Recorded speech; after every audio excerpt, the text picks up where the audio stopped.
திராவிட முன்னேற்ற கழகத்தின் தலைமை தீர்மான குழு தலைவர் அண்ணன் தமிழ்தாசன் அவர்களை பாமகவின் சேர்ந்த மர்ம நபர் ஒருவர் தொலைபேசியிலும் வாட்ஸ்அப்பில் வாய்ஸ் மெயில் மூலமாக கொலை மிரட்டல் சங்க அறுத்துவேன் என்று மிரட்டுவது சம்பந்தமாக தலைமை சொன்னதின் பேரில் இன்று புகார் கொடுக்கப்பட்டுள்ளது.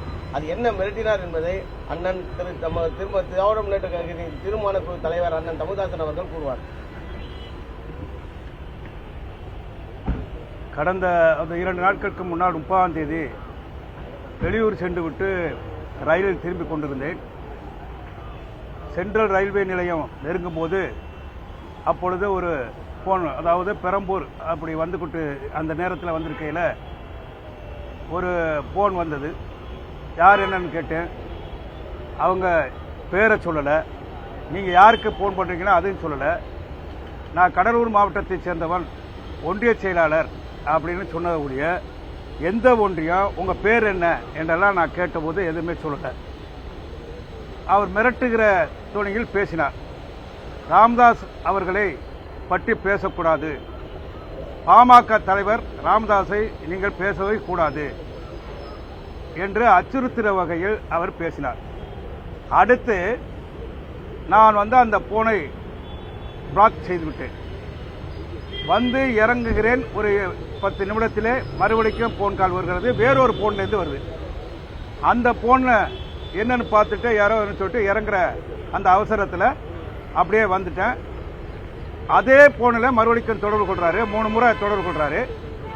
தொடர்பு கொள்ளும் நபர் அவர் வாட்ஸ்அப்பில் தன்னுடைய ஆடியோ பதிவை போட்டு அனுப்பியிருக்காரு.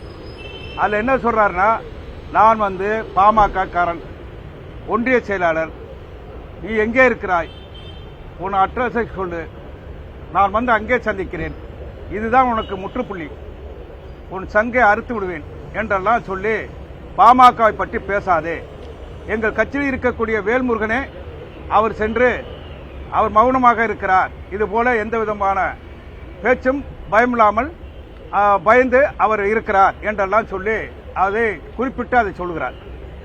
நான் உங்களுக்கு தெரியும், நான் ஒரு பத்திரிகையாளர். கடந்த திராவிட முன்னேற்ற கழகத்தில் 55 ஆண்டு காலமாக நான் இருந்து பணியாற்றி வருகிற ஒருவன்.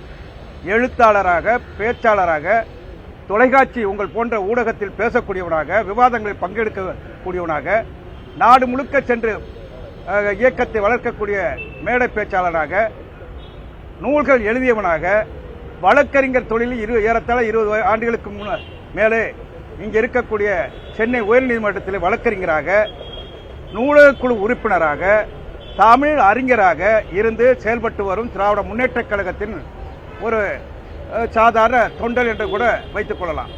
ஆனால் தலைமையிலே நான் இருக்கக்கூடிய பொறுப்பு திமுக தலைமை கழகத்தினுடைய தீர்மான குழு தலைவராக இருக்கிறேன். அவ்வப்போது நான் தொடர்ந்து எழுதி வருகிறேன்.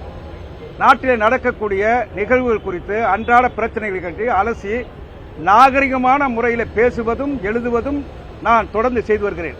ஆனால் யாரோ ஒரு நபர் பாமக என்று சொல்லிக்கொண்டு எங்கள் தலைவர் ராமதாஸை பேசக்கூடாது, நான் கொலை செய்வேன், நான் சங்கரிப்பேன், முற்றுப்புள்ளி வைப்பேன், நீ எங்கே இருக்கிறாய், உன் இடத்தை சொல் என்றெல்லாம் சொல்லுகிற அளவுக்கு மிரட்டல் வருகிறது என்றால் இதை என்ன என்று சொல்வது?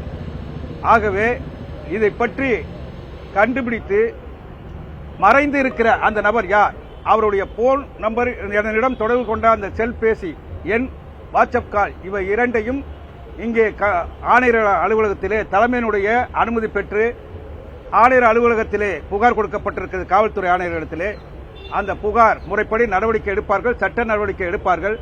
யார் அந்த மர்ம நபர் என்று கண்டுபிடித்து சட்டத்தின் முன் நிறுத்தி அவர் மீது தக்க நடவடிக்கை எடுக்கும் என்ற அந்த கோணத்திலே உங்களிடத்தில் சில விவரங்களை பகிர்ந்து கொண்டோம். கடந்த கால அரசியல், அதாவது ஐயா ராமதாஸை பற்றி எங்களுக்கு என்ன இருக்கு? கடந்த கால அரசியலில் அவர் என்ன செய்தார், என்னென்ன எப்படியெல்லாம் நடந்துகிட்டாரு என்று இந்த விக்கிரவாண்டி தேர்தலில் அதுபோது கட்டுரை எழுதியிருக்கிறேன். முரசொலி ஏட்டிலே வந்திருக்கிறது. மிக தெளிவாக அதாவது வெளிப்படையானது. எங்களுடைய அரசியல் வெளிப்படையானது, நாகரிகமானது. அரசியல் ரீதியான விமர்சனங்கள் தான் இருக்கும். ஆபாசமாக அல்ல, அருவருக்கத்தக்க மொழிகள் அல்ல, நாங்கள் வந்து நாகரிகமான முறையிலே அதை எழுதியிருக்கிறேன், பேசியிருக்கிறேன். பேசுவதும் அப்படித்தான். தொலைக்காட்சியில் நீங்கள் பார்க்கலாம். ஏறத்தாழ நான் வந்து 20 ஆண்டு காலமாக தொலைக்காட்சியில் பங்கேற்று வருகிறேன்.